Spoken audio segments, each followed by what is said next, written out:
Om.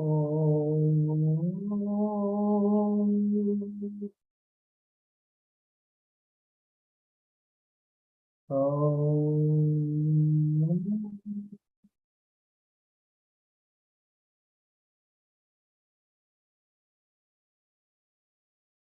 Om. Sahana bhavatu, Sahano bhunaktu, Sahaviryam karavavahai, Tejasvinavadhitamastu ma vidvishavahai. Om Shanti Shanti Shanti. Narayanam namaskrityam naram chaiva narottamam devim saraswatim vyasam tato jayamudiraye.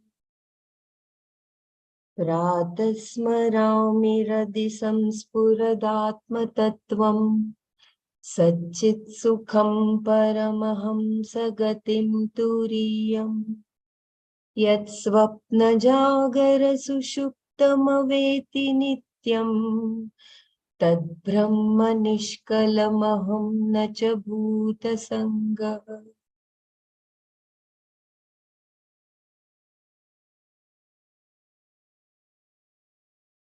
Hari Om, Jai Gurudev. So I will just repeat from I think 40.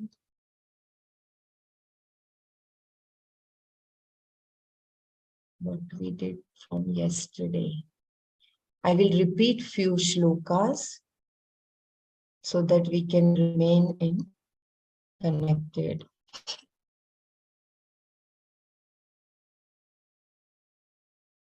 Rupavarnadikam sarvam vihaye paramaर्थवित् पूर्णचिदानन्दम् क्षम्यताम् परिपूर्णचिदानन्दस्वरूपेणावतिष्ठते. He who has realized the Supreme discards all his identification with the objects of names and forms. Thereafter, he dwells as an embodiment of the infinite consciousness and bliss. He becomes the self. ज्ञातृज्ञानज्ञेयभेदः परेणात्मनि विद्यते चिदानन्दैकरूपत्वात् दीप्यते स्वयमेव हि.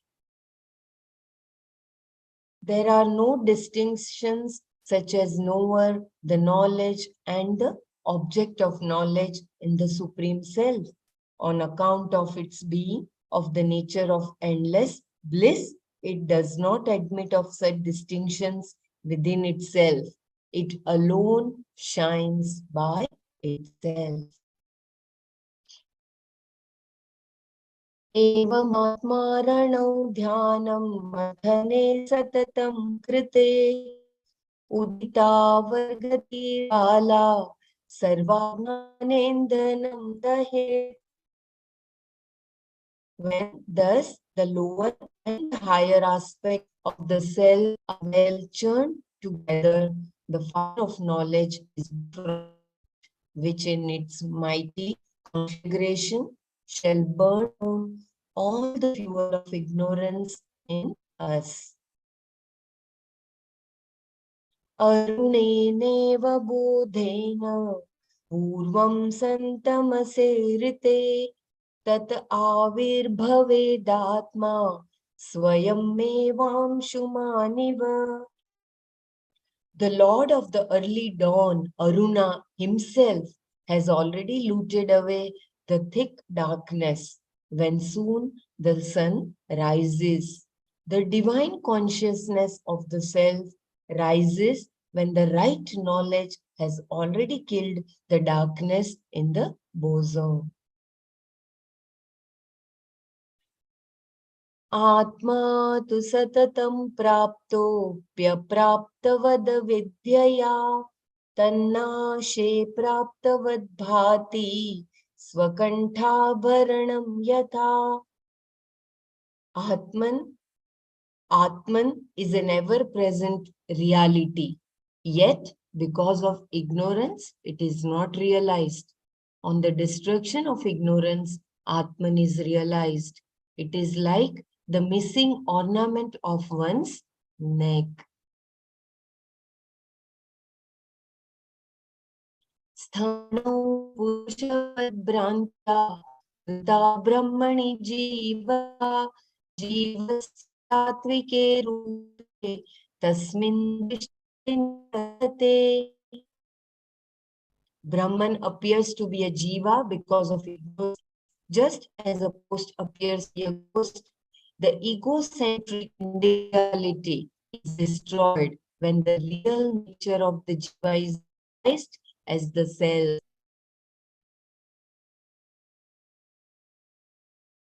तत्त्वस्वरूपानुभवात् उत्पन्नं ज्ञानमज्जसा अहं ममेति चाज्ञानं बाधते दिग्भ्रमतिवत्. The ignorance characterized by the notion I and mine is destroyed by the knowledge produced by the realization of the true nature of the self, just as right information removes wrong notion about the directions.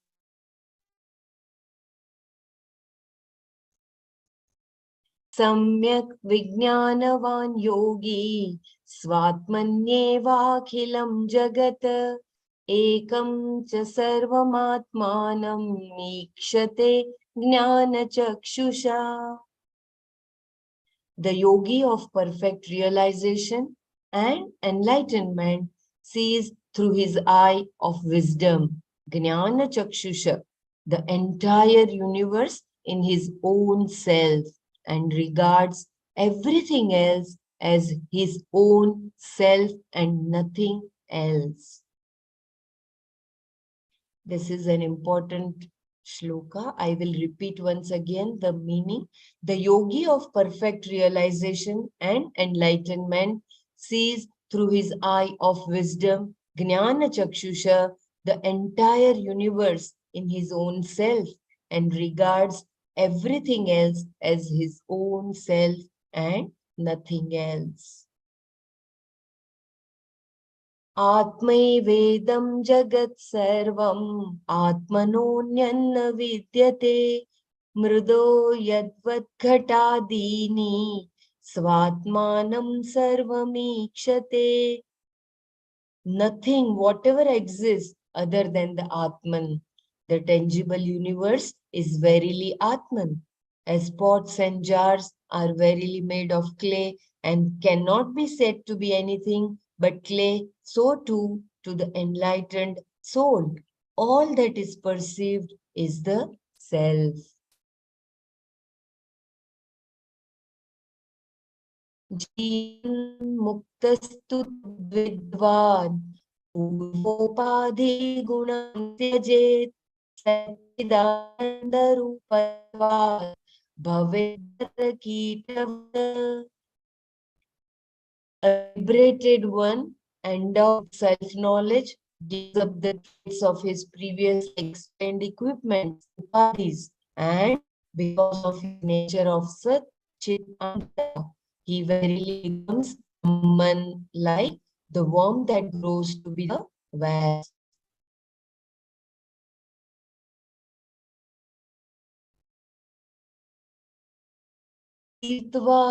तीर्त्वा महार्णवं हत्वा रागद्वेषादिरागसान् योगी शान्ति समायुक्त आत्मा रामो राजते.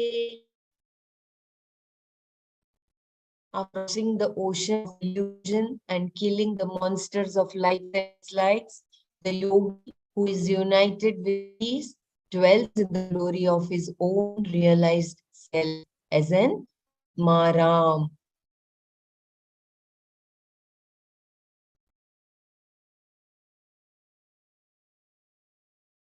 बाह्या नित्यसुखासक्तिं हित्वात्मसुखनिर्वृतः घटस्थदीपवत् स्वस्थः स्वान्तरेव प्रकाशते.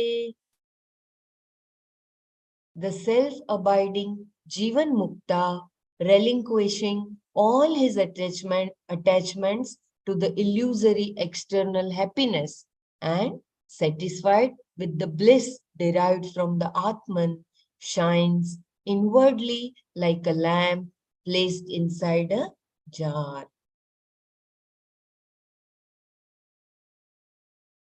उपाधिस्थोऽपि तद्धर्मैः प्रलिप्तो व्योमवन्मुनिः सर्वविन्मूढवत्तिष्ठेत् असक्तो वायुवच्चरेत्. Though he lives in the conditionings, upadhis, he, the contemplative one, remains ever unconcerned with anything, or he may move about like the wind, perfectly unattached.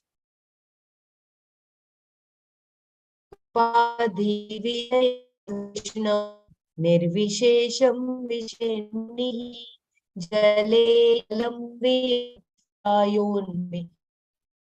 जले जलं वियद्व्यायोन्मि तेजस्तेजसि यथा.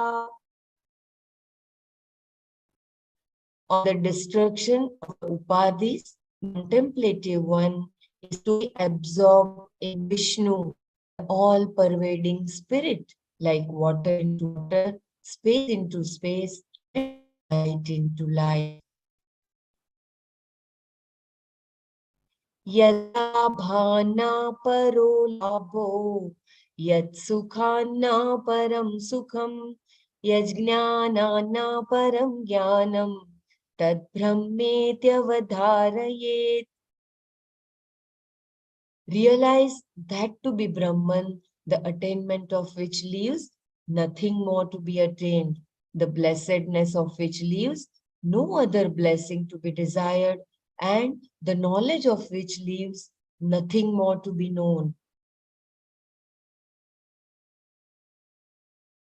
Yad drishtva na param drishyam, yad bhutva na punarbhavaha, yajgyatva na param gneyam, tad brahmetyavadharayet. Realize that to be Brahman which, when seen, leaves nothing more to be seen, which having become one is not born again in this world, and which, when knowing, leaves nothing else to be known. Tiryagurdvamada purnam Satchidanandamadvayam Anantam Nityamekam Yat Tadbrahmetyavadharayet. Realize that to be Brahman, which is existence, knowledge, bliss, absolute, which is non-dual, infinite, eternal, and one, and which fills all the quarters above and below and all that exists in between. Advayavritirupena Vedantirlakshate dvayam Akhandanandamekam yat tadbrahmetyavadharayet. Realize that to be Brahman, which is non-dual, indivisible, one, and blissful, and which is indicated Vedanta as immutable substratum, realized after the negation of all tangible objects. Akhandanandarupasya tasya dalashritah brahmastaratamena antyanandinokhilah. Deities like Brahma and others. Footnote: from the creator himself, Manji, down to the most undeveloped worm, the most insignificant unicellular organism, all enjoy but a share from a minute particle of this infinite bliss of the absolute Brahman. Deities like Brahma and others taste only a particle of the unlimited bliss of Brahman and enjoy in proportion their share of that particle.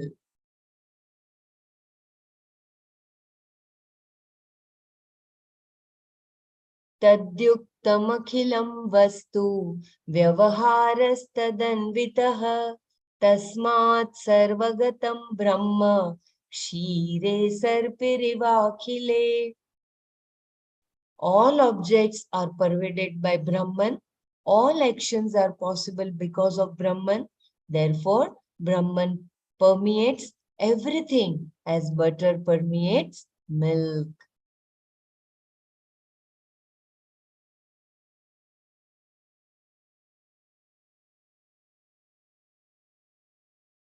I think we will just see the explanation of this shloka. This is very important. We discussed at length yesterday. What is real in the phenomenal world is Brahman, the substratum, and when it is all pervading in nature, how can anything escape its touch? He is the illuminator of all actions and thoughts, whether here within his body or there without in the world outside. Without its grace, the sense organs in the body are mere holes on the flesh, and the outer world of objects are also gross, inert matter without any symptom of life. But for this all permeating life giving fire of existence that flows through them all, butter permeates milk, although it is not easy for us to see it directly in the milk. Brahman likewise permeates all objects. Butter is extracted from milk by churning, so also the Atman can be separated from the world of names and forms by intense meditation. And when the spirit is experienced, the world of plurality is no more perceived. And in butter, there is no more any milk. If you want me to read anything or repeat any stanza, please let me know before we go to the 68th verse.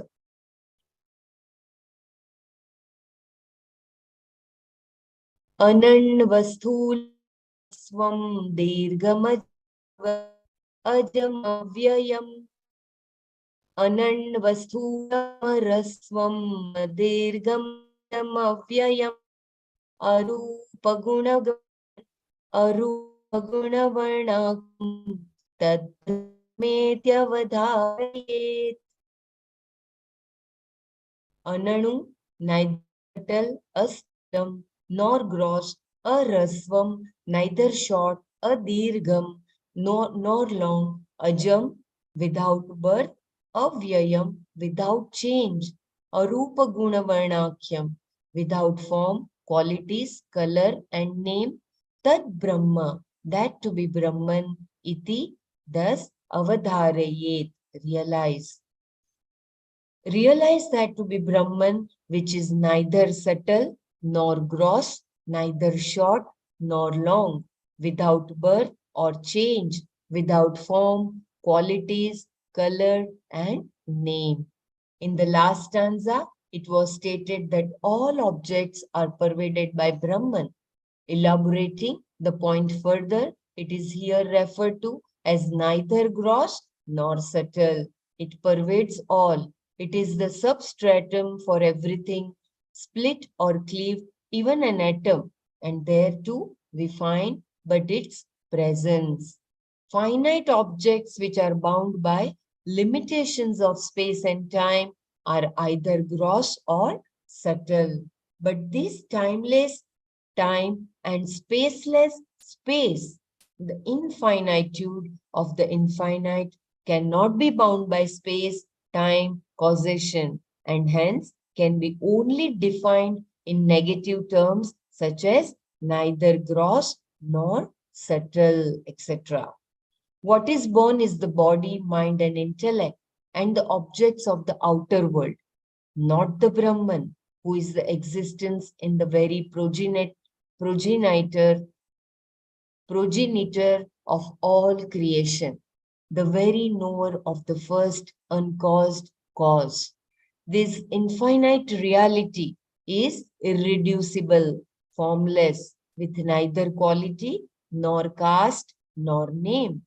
Naturally, it is indescribable. It cannot be an object of either our perception or our feelings or our thoughts. This is a description of the infinite in the language of negation. Language has its own limitations. It can describe only themes that have qualities, guna, or function, kriya, or name, nama, or qualifications, vishesha, or relationship with others, sambandha. None of these are for the one eternal, infinite substratum for everything, and hence it must elude language and remain as indescribable. This technique of describing the infinite by the process of negation is made use of only in our scriptures. These terms are to be considered as so many arrow marks indicating truth. They are not in themselves positive definitions of that. Know that to be the Brahman.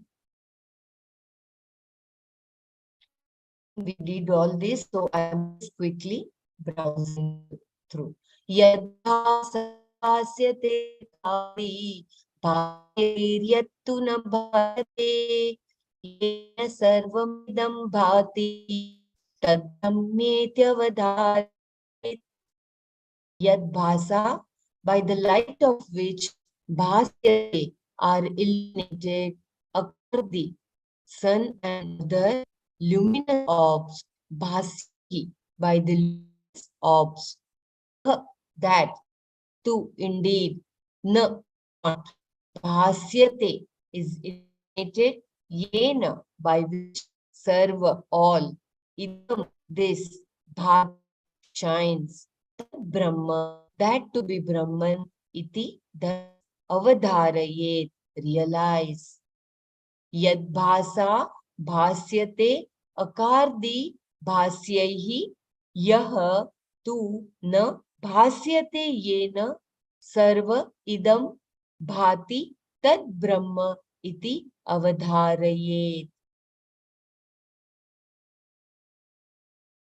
That by the light of which the luminous orbs like the sun and the moon are illuminated, but which is not illumined by their light, realize that to be Brahman. I repeat, that by the light of which the luminous orbs like the sun and the moon are illuminated, but which is not illumined by their light, realize that to be Brahman. So it is self-illumined. The consciousness in me illumines for me the condition of the things around me. The total cosmic consciousness is the same illuminating factor as within me, but without the conditionings of the individual ego.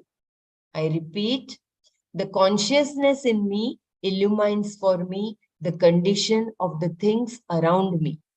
The total cosmic consciousness is the same illuminating factor as within me, but without the conditionings of the individual ego. Even though the sun illumines the different worlds of creation, he too derives his life from that supreme force which is all pervading. So, the sun and the moon are not having a special agency other than the self in us for their illumination. Such a beautiful line. That which illumines all others, but which cannot be illumined by anything other than itself, is ever the illuminator. And so, when there is no object for it to illumine, it illumines itself. This Brahman, the light of consciousness, is in its own glory, unattached and unaffected, like the street lamp, an example referred to in the earlier stanzas. Brahman is thus the light of lights, the fountainhead of pure consciousness, and the mighty illuminator of all illuminations. Wow. So please realize that all light which is illumining the sun and the moon, the light is nothing but from the self. You are that light. I will repeat once again this paragraph so that we have more clarity. The consciousness in me illumines for me the condition of the things around me. The total cosmic consciousness is the same illuminating factor as within me, but without the conditionings of the individual ego. Even though the sun illumines the different worlds of creation, he too derives his life from that supreme force which is all pervading. So, the sun and the moon are not having a special agency other than the self in us for their illumination. That which illumines all others, but which cannot be illumined by anything other than itself, is ever the illuminator, and so when there is no object for it to illumine, it illumines itself. Remember this line? That which illumines all others, but which cannot be illumined by anything other than itself, is ever the illuminator. And so, when there is no object for it to illumine, it illumines itself. This Brahman, the light of consciousness, is in its own glory, unattached and unaffected, like the street lamp, an example referred to in the earlier stanzas. Brahman is thus the light of all lights, the fountainhead of pure consciousness, and the mighty illuminator of all illuminations. So just recognize that you are the light of all lights. And once you become antarmukhi, when there is no other object to be illuminated, you illumine your own self within. Anyone wants to share?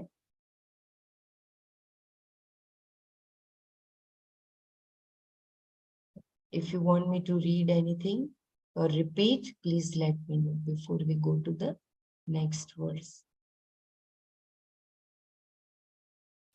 स्वयं अनंतर स्वयमंत बहिर्व्याप्य भासयन्नखिलं जगत ब्रह्म प्रकाशते वह्निः प्रतपत् क्षम्यताम् ब्रह्म प्रकाशते वह्निः तप्तायस पिण्डवत् क्षम्यताम् वह्नि prataptaya.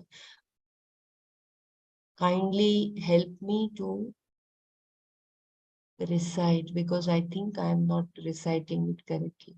Swayam anantar swayam anta bahir vyapya bhasayan akhilam jagata brahma prakashate vahni prataptaya sapindavat.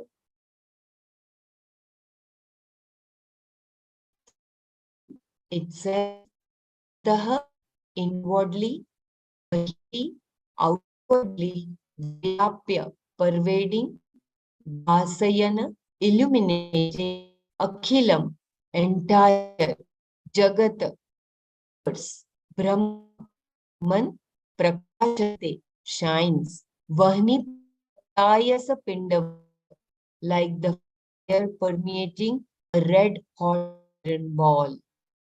Swayam antah bahihi vyapya bhasayan akhilam jagat Brahma prakashate vahni prataptaya sapindavat, pervading the entire universe outwardly and inwardly. The Supreme Brahman shines of itself like the fire that permeates a red hot iron ball and glows by itself.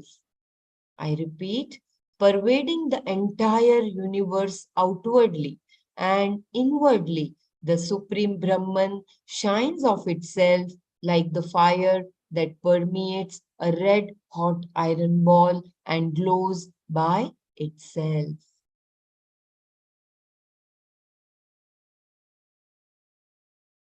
The Supreme Brahman is the transcendental truth which shines of itself and it penetrates all the words, all the world of creation.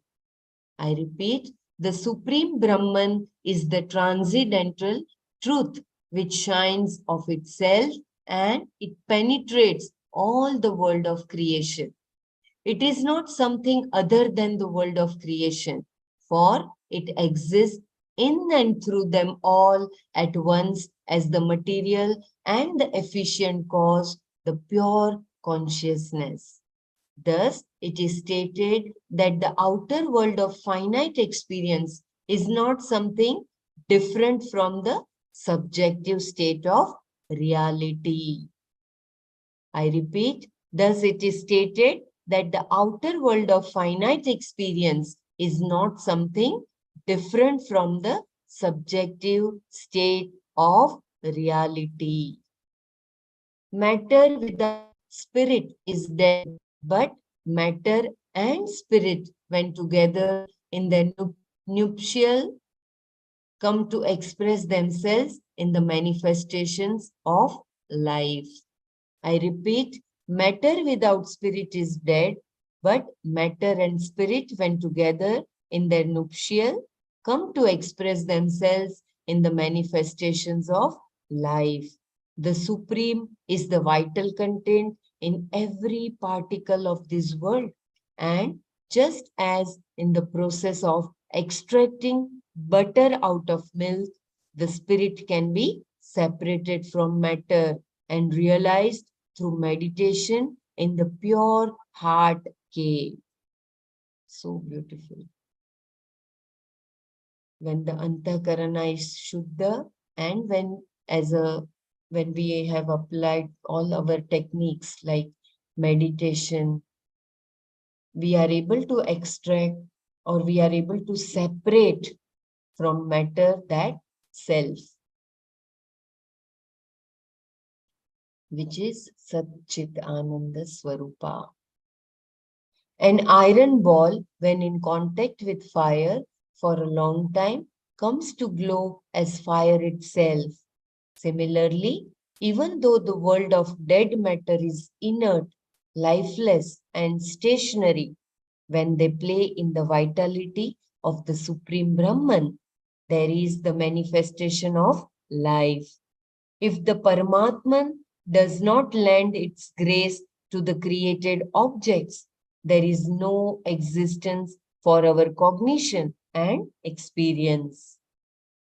The infinite is unborn, deathless, omnipotent, and all-pervading. The created world of the finite things and beings is born, mortal, limited in its powers and scope. Thus, the finite and the infinite are of opposite nature. How then can we see the intelligence and existence, which are the nature of the self, in matter which has neither of these qualities? The red hot iron ball example explains it. So here Swamiji has beautifully explained that in the red hot iron ball, you cannot see the fire is here in the beginning or in between or end. It is pervading all through the rod.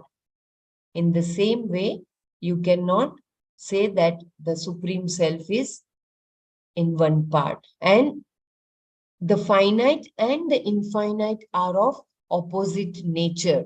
So we cannot see with our finite eyes that infinite supreme self. We can just experience. I'm sorry, I can explain because my explanation may uh, we just complete reading and then we can have the discussion. Iron ball is black in color and cold to touch. Fire is golden in color and hot. The color and the heat of fire penetrates the iron ball when it, for a sufficiently long time, comes in contact with the fire. So too, when inert and insentient matter is presided over by the spirit, the Sat Chit Ananda nature of the spirit gets transferred onto the matter. I read once again. Iron ball is black in color and cold to touch. Fire is golden in color and hot. The color and the heat of the the color and the heat of fire penetrates the iron ball when it, for a sufficiently long time, comes in contact with the fire. So too, when inert and insentient matter is presided over by the spirit, the Sat Chit Ananda nature of the spirit gets transferred onto the matter. So I think iron ball is our body, mind, intellect. When it comes in contact with uh, the fire of self-knowledge, then that Sat Chit Ananda nature of the spirit gets transferred onto the matter that is in our body, and we are able to realize that Sat Chit Ananda Swarupa of our own self. Anyone can explain in a simpler way? Kindly explain.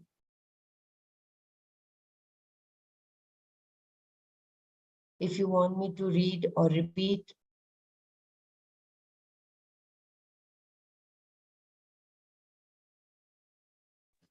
Please go ahead. You explain the that. अस्तु धन्यवाद. जगद्विलक्षणं ब्रह्म ब्रह्मणोऽन्यन्न किञ्चन ब्रह्मान्यद्भाति चेत् ब्रह्मान्यद्भाति चेन्मिथ्या यथा मरुमरीचिका. Jagad Vilakshanam, which is in the universe. Brahma, Brahman, Brahman, apart from Brahman, Anyat, other, no, not, Kinchana, a little, Brahmanyata, other than the Brahman, Bhati shines, if Mithya, unreal, Yatha, just as Marichika, the mirage.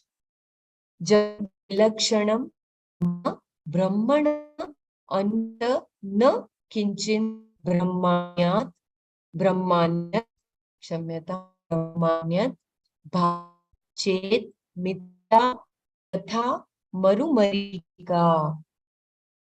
Brahman is other than the universe. There exists nothing is not Brahman. Any object other than Brahman appears to exist, it is unreal like the age. So beautiful. I read this again. Brahman is other than this, the universe.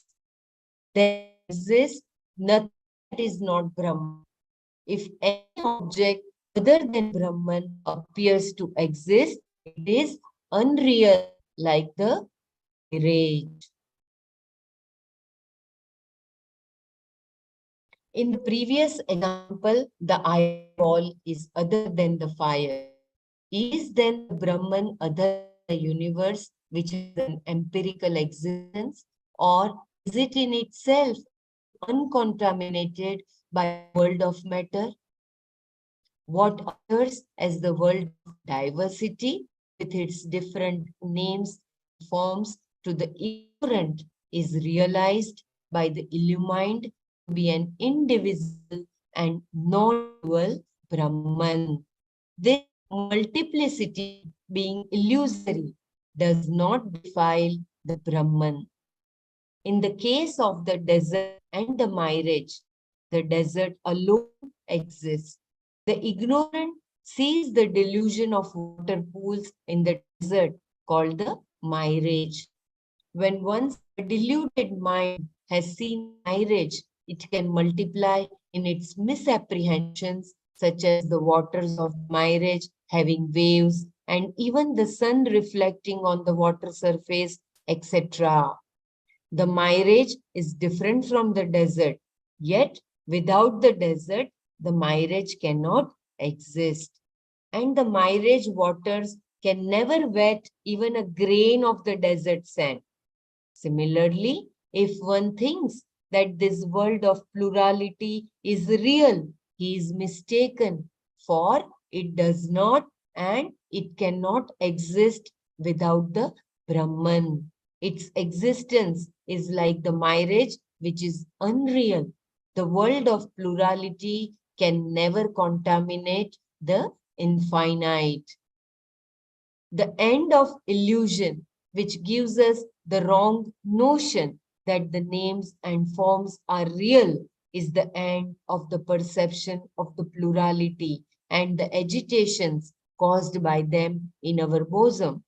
In one respect, therefore, the ultimate reality, the Supreme Brahman, is different, and from that point of view, it is other than the universe. And yet, viewed from another angle, it so fully permeates everything which it has created that there is nothing other than the Brahman, and that if there should be anything different from it, it can only be an unreal appearance. It is very, very beautiful. I will read once again. I think there was internet unstable message, so I will just read once again. In the previous example, I will read the Tatparya as well. Brahman is other than this, the universe. There exists nothing that is not Brahman. If any object other than Brahman appears to exist, it is unreal like the mirage. In the It's previous, mirage, my lord. And you I'm say, sorry. no, it's I'm okay. sorry. I just wanted to know. Brahman, yeah, Mirage. Miraj, Yeah. Miraj. Yeah. Brahman is other than this, the universe. There exists nothing that is not Brahman. If any object other than Brahman appears to exist, it is unreal like the mirage. In the previous example, the iron ball is other than the fire. Is there a Brahman other than the universe which has an empirical existence? Or is it in itself ever uncontaminated by the world of matter? What appears as the world of diversity with its different names and forms to the ignorant is realized by the illumined to be an indivisible and non-dual Brahman. This multiplicity, being illusory, does not defile the Brahman. In the case of the desert and the mirage, the desert alone exists. The ignorant sees the delusion of water pools in the desert called the mirage. The ignorant sees the delusion of water pools in the desert called the mirage. When once a deluded mind has seen a mirage, it can multiply in its misapprehensions, such as the waters of the mirage having waves and even the sun reflecting on the water surface, etc. This is very important, the last paragraph, very important because of our wrong perception of the reality. We become so much engrossed in that unreal world that even in that mirage we try to see the the water with waves and even the sun reflecting on that water surface. So we get so much engrossed in that unreal world that we start finding the reality even in the unreal. So please remember this last paragraph. When once a deluded mind has seen a mirage, it can multiply in its misapprehensions, such as the waters of the mirage having waves and even the sun reflecting on the water surface, etc. The mirage is different from the desert, yet without the desert, the mirage cannot exist. And the mirage waters can never wet even a grain of the desert sand. Similarly, if one thinks that this world of plurality is real, he is mistaken, for it does not and it cannot exist without the Brahman. Its existence is like the mirage, which is unreal. The world of plurality can never contaminate the infinite. So Swamiji is beautifully explaining that the mirage water can never wet the roads on the roads or anything. So in the same way, this whole unreal experience can never contaminate our supreme self, which is infinite and uncontaminated. The end of illusion, which gives us the wrong notion that the names and forms are real, the end of the perception of the plurality and the agitations caused by them in our bosom. One respect, therefore, the ultimate reality, the supreme Brahman, different, and from that point of view, it is other than the universe. And yet, viewed from another angle, it so fully permeates everything which it has created that there is nothing other than the Brahman. And that if there should be anything different from it, it can only be an unreal appearance. So even the mirage has no existence without the desert. If there is no desert, there will be no mirage. So the ultimate reality, the supreme Brahman, is different from the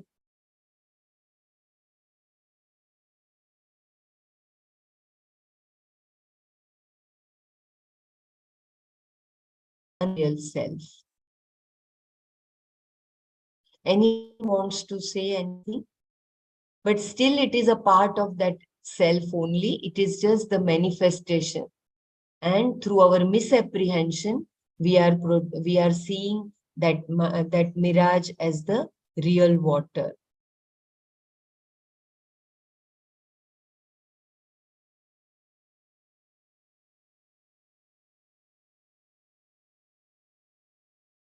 दृश्यते श्रूयते यद्यद् ब्रह्मणोऽन्यन्न तद्भवेत् तत्त्वज्ञानाच्च तद्ब्रह्म सच्चिदानन्दमद्वयम्.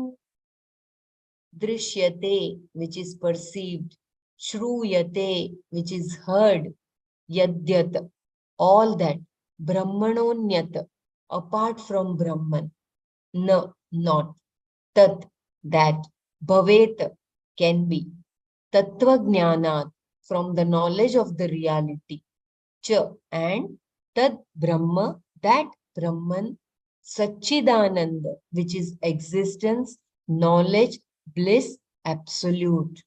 Advayam, non-dual. Drishyate, shruyate, yadyat, brahmanonyat, na tat bhavet, tattvajnanat, cha tat brahma, satchidananda, advayam.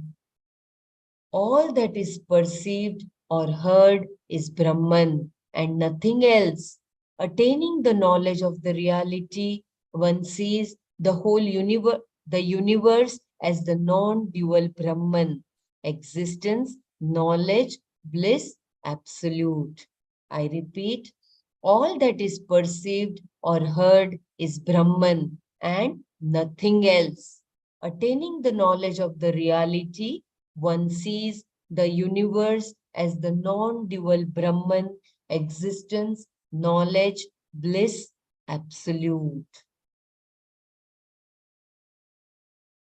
Whatever you hear or see or perceive through the sense organs cannot be anything other than Brahman. Just as whatever one sees in one's dream state cannot be anything other than one's own waking state mind. The consciousness is that which presides over and has its potentiality in all our activities of perception, feeling, and thinking. It is the awareness in us that illumines knowledge, ignorance, anger, love, and such other poles of feelings and emotions in us. If consciousness does not give life to the prana in us, where is the existence in us? I will just read the paragraph once again as there was internet unstable. Whatever you hear or see or perceive through the sense organs cannot be anything other than the Brahman. Just as whatever one sees in one's dream state cannot be anything other than one's own waking state mind.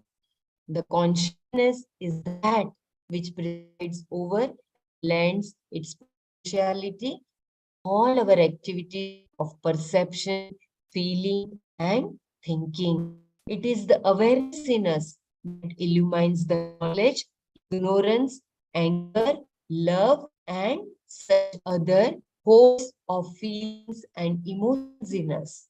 If consciousness does not give life to the prana in us, where is the existence in us? Realize, therefore, that whatever exists either in this limited body, mind, and intellect, microcosm, or in the outer created world, macrocosm, they are all its own manifestation and nothing else. When this truth is completely realized and experienced, one cannot but see the entire universe as a huge playfield in which the Paramatman alone revels as Sat Chit Ananda Absolute, for it is one and one only. Ekam eva advitiyam Brahma. I read once again, very beautiful paragraph. Please pay attention.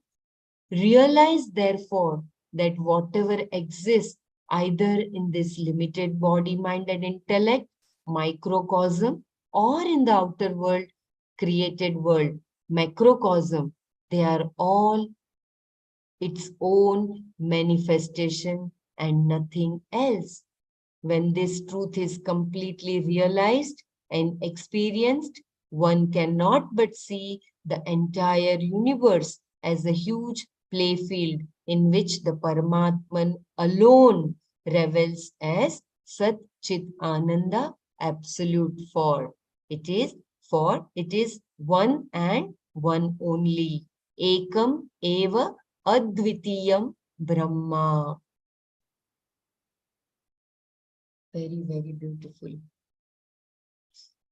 Anyone would like to share it in a simpler way? Kindly unmute and share.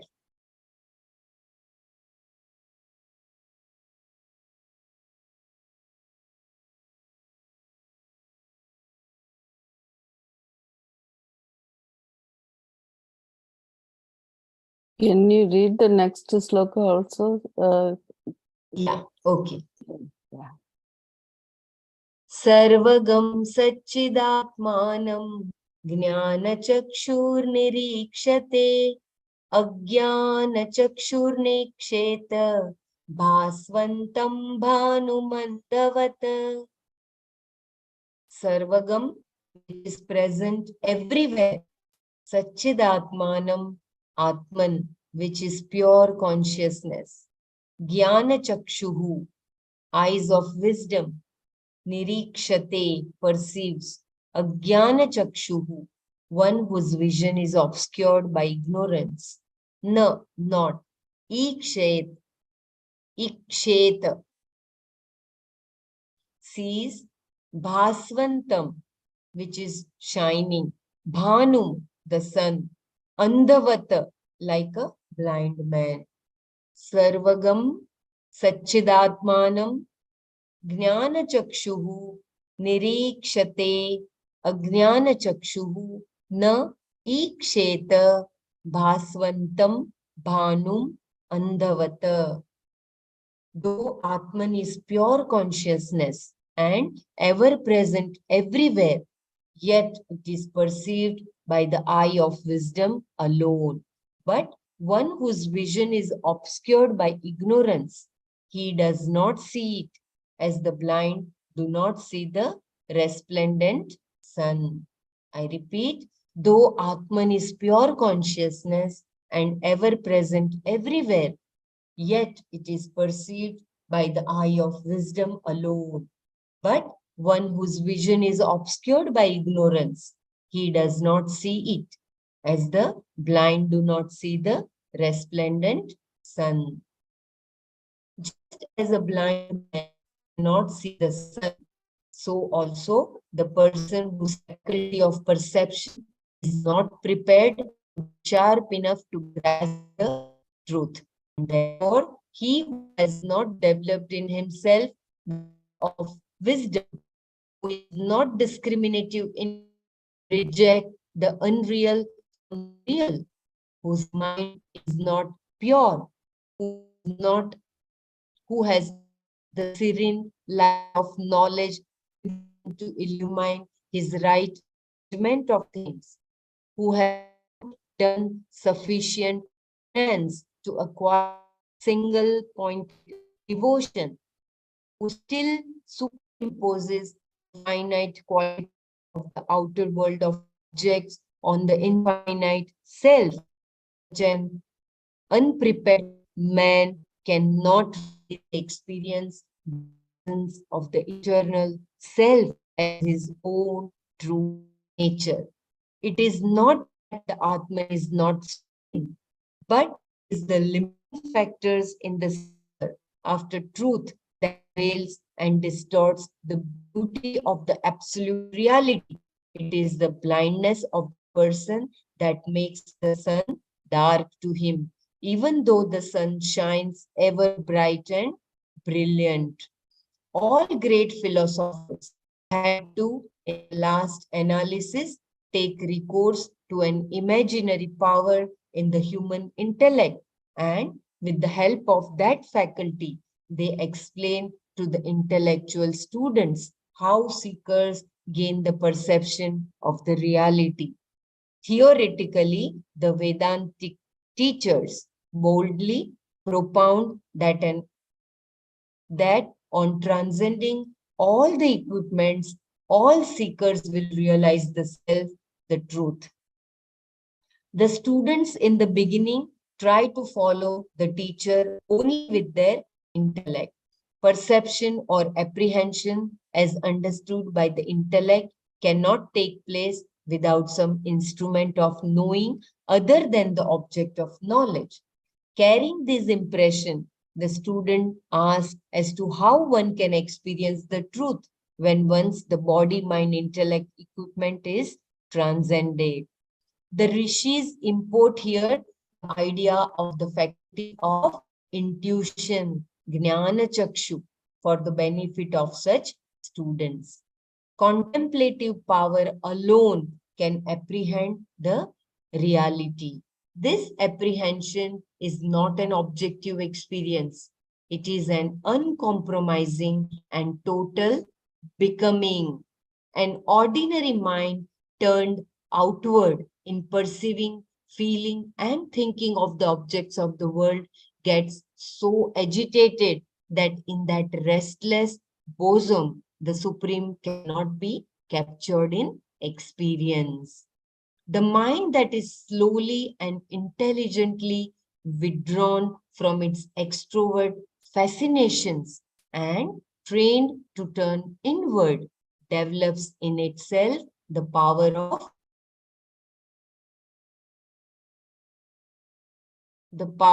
to apprehend the reality.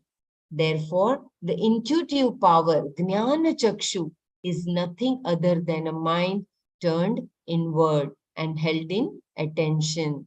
In Gita, a mind so prepared as a true vehicle to reach knowledge itself is called Jnanam.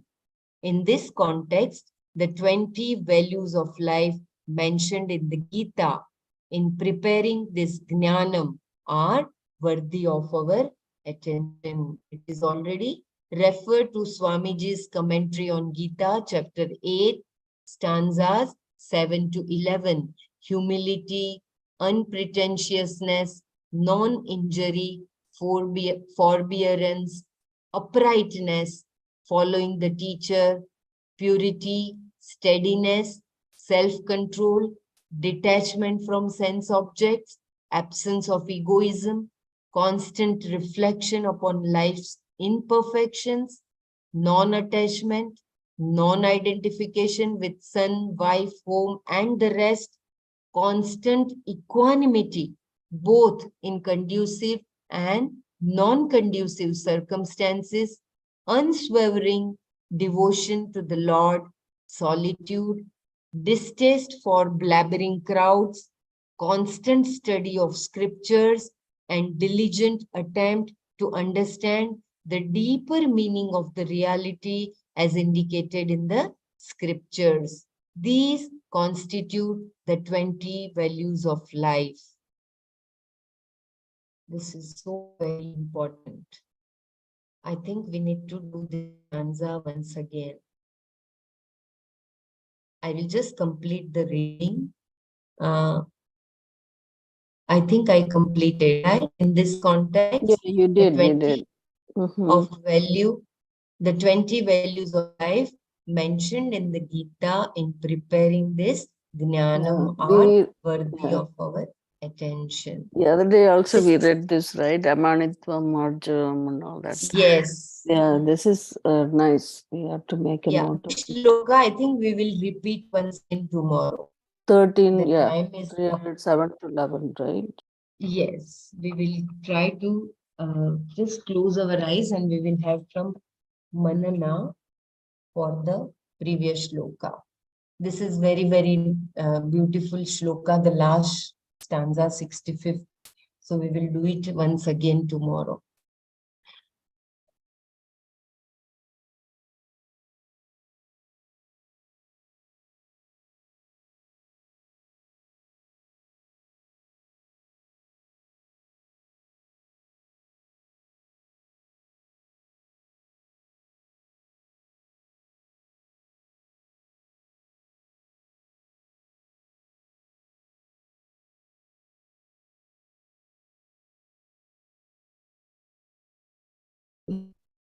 Jai Gurudev, kindly unmute and share your, if you want me to repeat or read anything before we go to the Manana, just let me know. Very, very beautiful shloka. So kindly share your takeaways from every stanza. There is one takeaway. We started from the 60th sloka today. I started from 49, Yes. 59. 59, the butter permeating the milk, right? Yeah.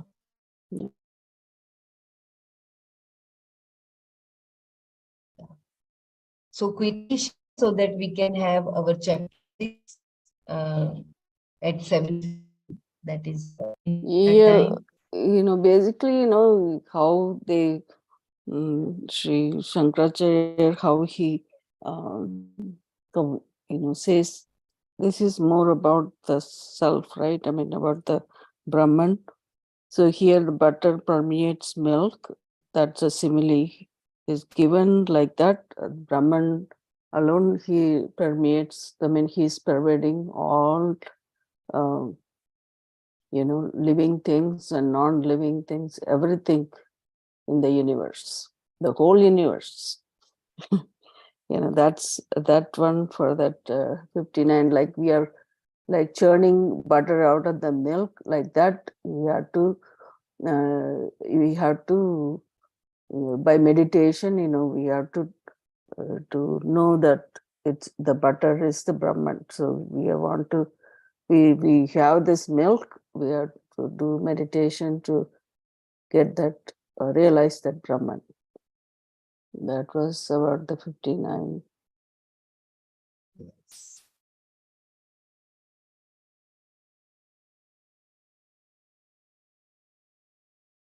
Yeah, here in the 59 shloka, just try to recall that the practice of meditation, japa, so that we can have predictable mindset.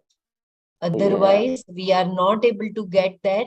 Our mind is so unpredictable. Even when we are sitting for puja, it will run, it will wander.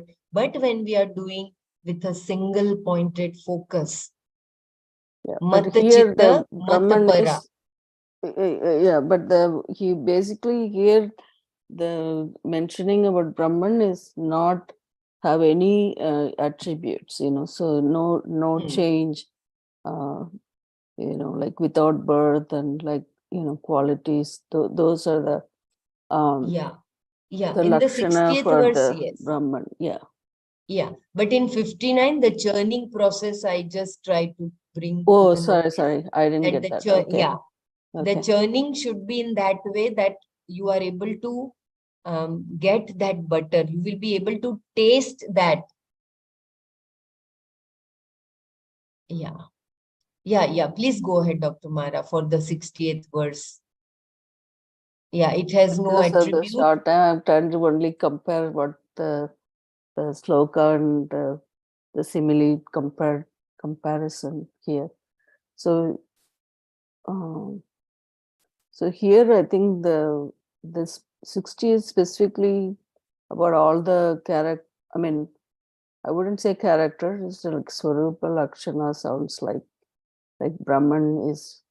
He's not like subtle body or subtle or gross or short or long or birth or change and all that.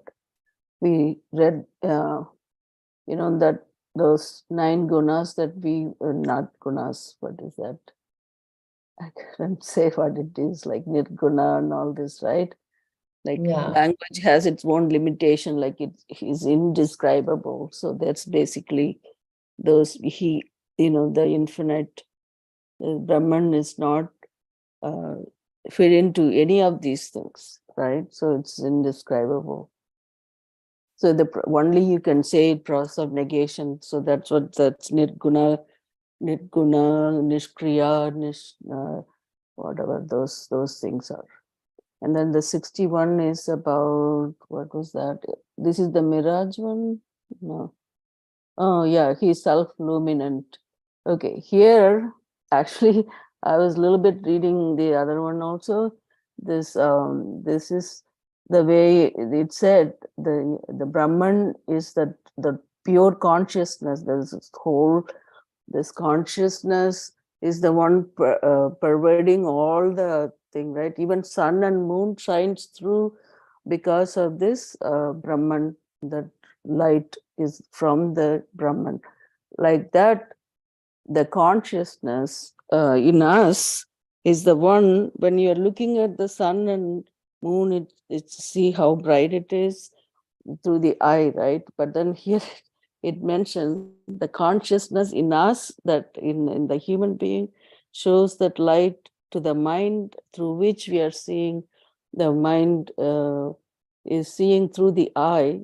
That's why the sun looks shining. That's how it is mentioned there. But what I hear again, the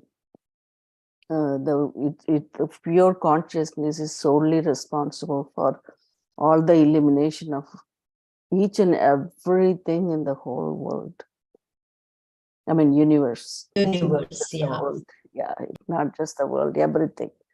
So, so here it's, this Brahman, the light of consciousness, its own glory, unattached, unaffected, like a street lamp.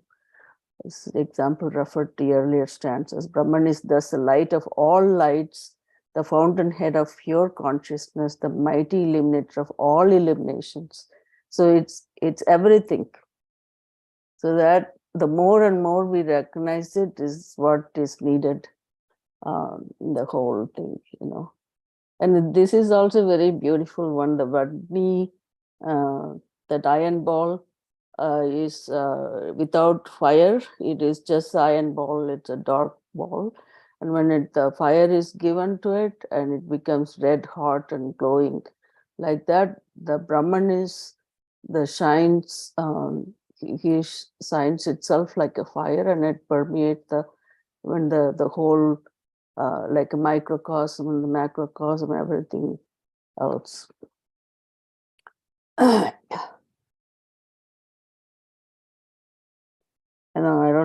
don't remember all the points, but some of it I could. The last two, 3:1, why I asked you to read the last one also, Pralaji. In the other book, it said, like, it's giving like a medicine to the person, like the 62 and 63, 64. Like this one is the mirage, like Brahman is the light, the self is compared to sand, and in the desert there's only sand. When it's a hot sun, that heat is looking like a mirage, like a water. So if you really go look there won't be any water there, it's only sand. The sand is considered compared to the Brahman, and the mirage is there is nothing but sand. It's just illusory, like that. There is no other Brahman other than that one. So that is to import that idea, that's the truth, that we need to understand that truth clearly in our mind. And the second one we read was about the Brahman. What is this other one is? Oh, yeah. This one is attaining all that is pursued. Yeah, all that is pursued her and Brahman is and nothing else. Yeah, there is nothing but one existent consciousness, absolute. I don't remember exactly what we read here. Okay. The You third already one, said, no, that in the whatever mic, is exists, microcosm to the macrocosm, everything is right? that. The consciousness is basically, it is the one giving life to everything. Like yesterday you said, right? Shava, without Shiva is we are all Shava, right? Like that, this life force is given to all of us, like all the living beings, non-living things, everything, the whole universe. So without that life force, there is everything will be like a matter. Yeah. Then the last one, if you don't understand this properly, even if you have a real eye, even if you have people who have an eye, without understanding this, they'll be blind. Like if you're blind, you're not seeing the sun, even though it's very shining, like that. If we don't pursue this path of Yeah, these realization, conditions are very important. These yeah. whole paragraph, there are conditions. So Right, we like you're going to read it again tomorrow. So if yeah. we didn't prepare our mind to understand this, grasp this truth, then that person, like not person, like that those beings are blind. That's what basically it said. So here they compared this like taking the medicine. The first one, you take the medicine, you cure, and the second one is you're trying to little forcing it or something. The third one is actually forcing it down to understand the truth. It's a funny way of saying this, the other author. Yeah, this 20, even the characteristics which are So mentioned, I hope are I, great. took They are all. very important. I will just click a photo of this and put it on the group for us to contemplate. This is very, very important. Yeah, that one, you read it in the last one, right? The 20 values of life. Yeah, yeah. Yeah. They are as a footnote given by Swamiji because they are taken from the Bhagavad Gita chapter 8. Not 8, this is the 13. No, this is chapter 8. I'm sorry, 13th. 13, yeah. Really And sorry. Yeah, we I did, read it no, as 8. Yeah, 13, chapter 13, stanzas 7 to 11. right. We read the same thing in another one also last few days ago. You Yeah, I think remember Savita ji Savita had ji read. went over Ah, it? Yeah, yes, that's it. yes. Yeah. Arjavam and all this. Yeah. Yeah, that one was the Amanitvam, Arjam. That's the two things I remember. But then, I know a lot of these things are there. This whole verse in itself is so much valuable. This one, verse 50, 65th, I think. Yeah. Anyone can explain. I mean, I think we have we have completed the time for Manana. So if no one wants, no one else. All the time, but anybody else want to do it, that's fine. No, we will do chapter 6 now. I think we will close here for Atma Bodh, and we will do chapter 6 now. It is very important for us to know the meditation, the Atma Sanyam Yoga.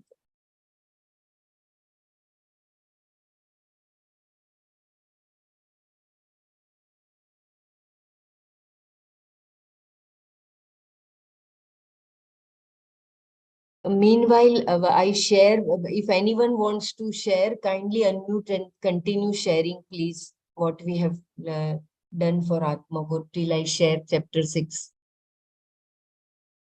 Are you going to put the chapter 6?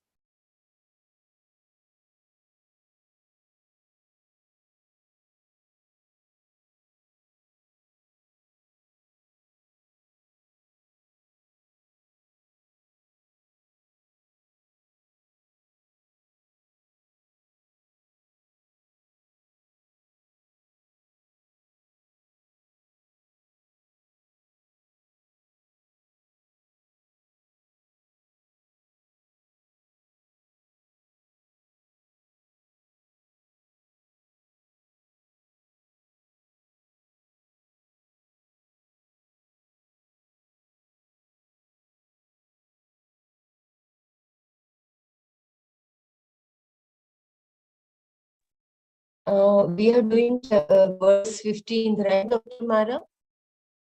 You are doing Yes, verse yes. 15, yeah? You can see the screen, chapter verse Yeah, 15. I can see it. Okay.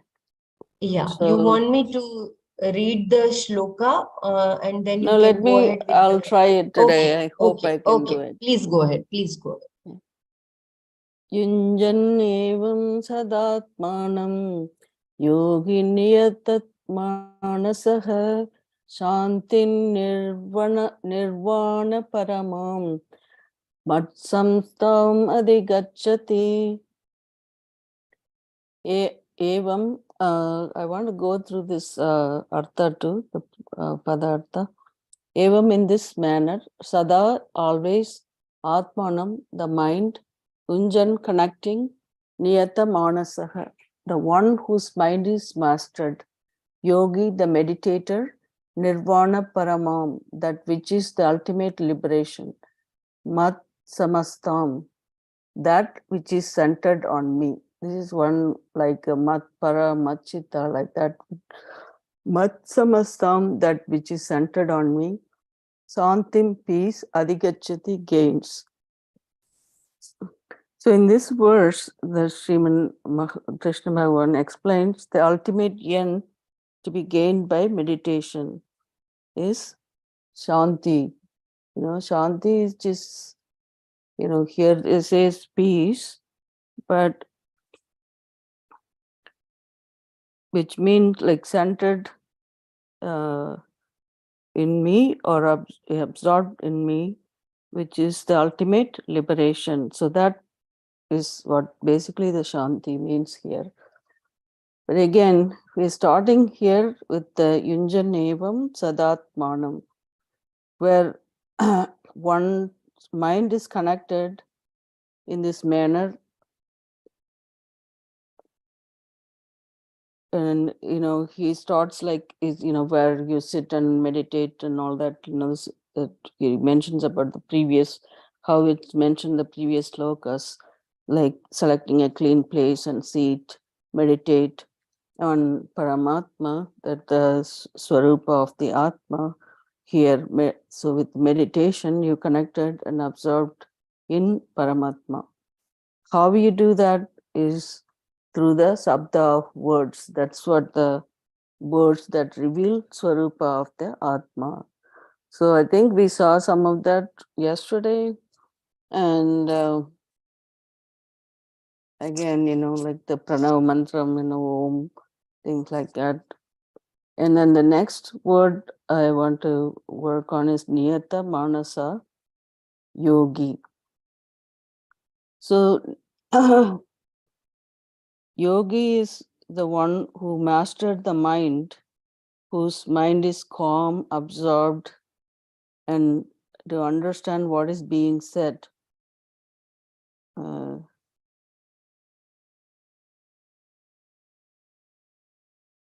Yeah, I got it, trying to get this. Sorry. Can you go up a little bit? Niyata Manasa, next one. Yeah. I made note of it. Yeah.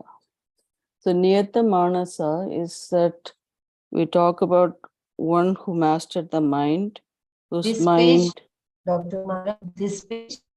No. You have to go up a little bit. Further. Yeah, right after that. No. It's okay, don't worry. This is the yogi you talked about. Knowledge sadhu. No, go to the previous page only.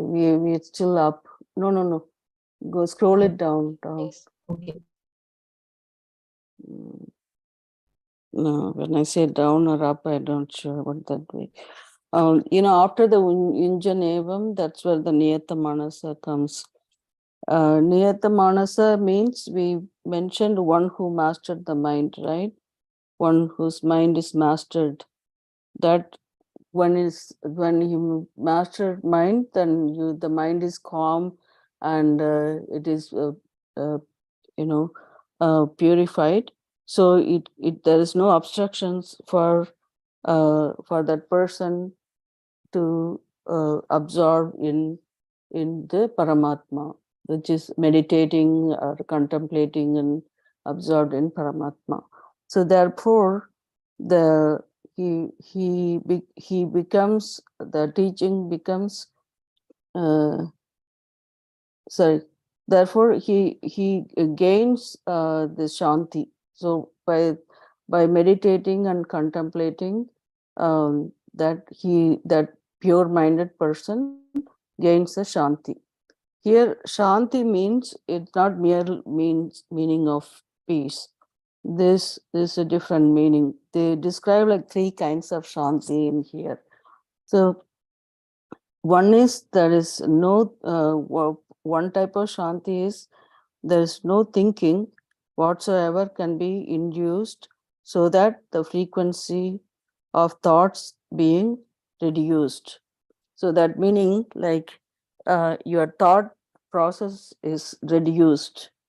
One type of shanti. Second type of shanti is enjoy shanti along with certain capacity to manage an active mind, which means, so you still have to do some actions. So your mind has to be thinking for that. So despite the knowledge, people able to manage that action, but with that type of mind. And the third one is uh, moksha shanti. That is where the mind becomes, it's a privilege, like wherever the mind goes. So once you get that shanti, the moksha shanti, that Lord is with you all the time. So the mind, even though mind goes everywhere, the Lord is there. So the mind doesn't do anything, funny. So that the knowledge is the freedom. So you have the total, totally you are with that knowledge. So that person is truly, you become, shanta person, like aham shanta or something like that. That's what it says here. So wherever the mind is, the Lord is there for that person. So that was the meaning. Here it says. Okay. The next one was knowledge-based devotion. That's where that story of the sadhu yesterday I was telling you about, that where when one devotee sees the sadhu laying on the ground and putting his feet on top of the linga. And then the devotee comes and sees this person leg on the feet on the linga, Sivalinga, and he got infuriated, and he asked the sadhu to get off the plates, his legs. So the sadhu says, "Oh, I'm so weak and tired, I cannot move my feet. You can move it for me." So he moves it, and then as he moves it, that under the feet there is one Sivalinga appears. And then he moves it, he was surprised, and then tried to move it again, and then he sees the other linga appears. Then the devotee realizes, oh, the God is everywhere, the Lord is everywhere. So like that he understands the presence of the God everywhere. Like that, this Brahman is all pervading. So it's not like one or the other, like he's everywhere. So here Swamiji explains that there is this Upanishad called Brahtaranya Upanishad, explains about this particular this storyline. Like when you realize, it may feel like as though you're doing things, but you don't have to be doing meditation, or you don't have to be thinking when you attain this shanti. So that shanti is called nirvana parama shanti. That nirvana means, they explain nirvana is actually the moksha, and that's called nirvana parama shanti, pure form of knowledge recognition. So that pretty much sums up it. And the next one word I wanted to say is how Shanti is identified with oneself. That's the one. I think we Sorry did to that interrupt you, already. Dr. Mara. You are talking about verse 16 now? No. I am still talking about the same thing. Okay, please go. In the Shanti, there is one called Mat Adinam, Mat Samastam. Mat Samastam is the one is that you are identifying oneself with I forgot what it is. Shanti Adhikachati, right? Yeah, talking about Shanti is not attribute of Atma. So you want to read the shloka or the text? Yeah, I wanted to read the last paragraph of that. Shanti, identify oneself. That's a paragraph. This one? No, they're not. The Yeah, Shanti, that is oneself. yeah, that oneself. Yeah. Or here, because it is all about the Shanti aspect only from here onwards. Yeah, You want to read I would this? read the last. Yeah, last please go ahead. page. Yeah. Here, yeah, can you go up a little bit? Go up. Matadinam Adhigachatya is talked about that one. Yeah, Nirvana Parama Shanti. That's it. Nirvana Parama Shanti does not depend on the condition of the mind, whereas Shanti that depends on one's mental state is always subject to becoming disturbed. Here, Atma is called Shanta because it is a description, a Lakshana, revealing the nature of Atma. This must be clearly understood. The Shanti is not something that sticks to Atma as an attribute like the blue of a blue pot. So that is what I was trying to say. Sorry. So basically, you can't say this is the Sarupa Lakshana of the sorry, what do you call that? Brahman or Atma. This attribute Visheshena distinguishes an object from all other objects belonging to the same species. Otherwise, attributes are not required. For example, if all parts were blue, you would not need to use the word blue. Attributes by definition can be perceived. When we say Atma is Shanta, the Shanti in Atma is not something that is perceivable, but the word itself points out the nature of Atma. Therefore, it is a Lakshana, not an attribute of Atma. So that's what basically I wanted to tell you about that.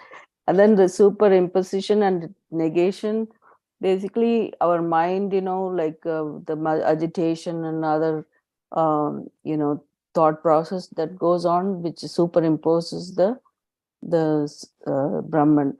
So with the knowledge that you negate meaning like we have to say, it has no attributes, no color, no birth and all that stuff. So with negation only, we cannot realize the Atma. Can you go up a little bit? Go down on the superimposition and negation. Yeah, go down. No, not backwards, forward. Go forward, please. Mm. Mm.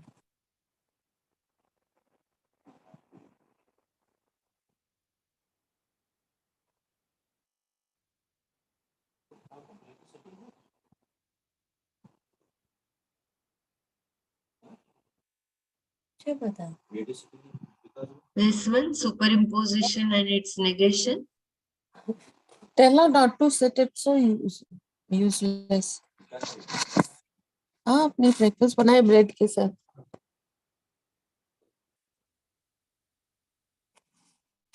Dr. Mara, are you there?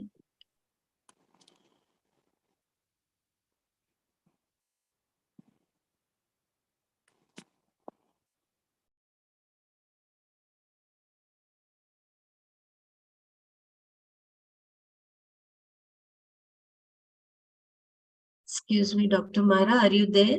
This superimposition and negation, you want to read? I think she got disconnected, Belaji. I think we can complete it tomorrow. She explained it so well. And Dr. Mara, Dr. Renu had said all objects are permeated by Brahman only. That's so beautiful, yeah. So we will try to wind up here. we will see the, anyone would like to do the next shloka, please try to come forward and try to do tomorrow along with Dr. Mara. Okay. Om Sarve Bhavantu Sukhinah, Sarve Santu Niramayah, Sarve Bhadrani Pashyantu, Ma Kashid Dukha Bhag Bhavet. Om Shanti Shanti Shanti. Harihi Om Shri Gurubhyo Namaha. Harihi Om. Om Tat Sat. सर्वं श्रीकृष्णार्पणमस्तु. धन्यवादः सर्वेभ्यः. जय Jai Gurudev. Gurudev. Thank you so much.